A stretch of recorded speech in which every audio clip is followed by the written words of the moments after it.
தமிழக பாஜக தலைவர் அண்ணாமலை அதிபுத்திசாலியாக பூத் ஸ்லிப் குறித்தும் வாக்காளர் பட்டியல் குளறுபடி குறித்தும் இப்போது பேசுவது ஏன் என முன்னாள் அமைச்சர் செல்லூர் ராஜு விமர்சித்துள்ளார். மதுரை கோரிப்பாளையத்தில் செய்தியாளர்களை சந்தித்த அவர் பாஜகவினரின் பெயர்கள் வாக்காளர் பட்டியலில் இருந்து நீக்கப்பட்டது குறித்து முன்கூட்டியே ஏன் தெரிவிக்கவில்லை என கேள்வி எழுப்பியுள்ளார். இந்த அதி புத்திசாலி இருக்காருல்ல, பேசுனார்ல, பேட்டி கொடுத்துரு, அதி புத்திசாலி ஐபிஎஸ் படித்தவர். இது என்னைக்கு சொல்லியிருக்கணும்?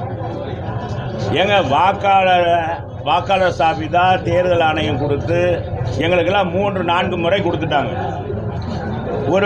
ஒரு வாரத்துக்கு முதல்ல கூட திருத்தப்பட்ட வாக்காளர் படிவம் கொடுத்தாங்க. அதை பார்த்துருக்கலாம்.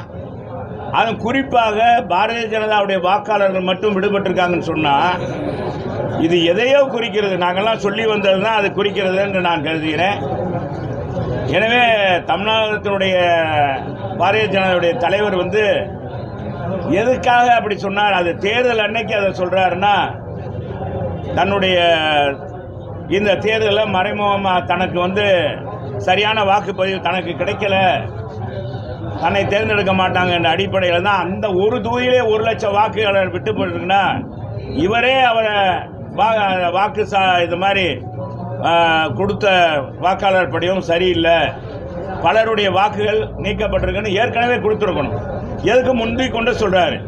நான் கேட்குறேன், அவங்க அவர் சொன்னவரை இதுக்காக தேர்தல் ஆணையத்துக்கு நான் சப்போர்ட் பண்ணுறேன்னு அர்த்தம் இல்லை. பொதுவாக ஒருத்தர் ஒரு குறைபாடு சொல்கிறாருன்னா அதனுடைய உண்மைத்தன்மை தமிழகத்தில் தெரியணும்.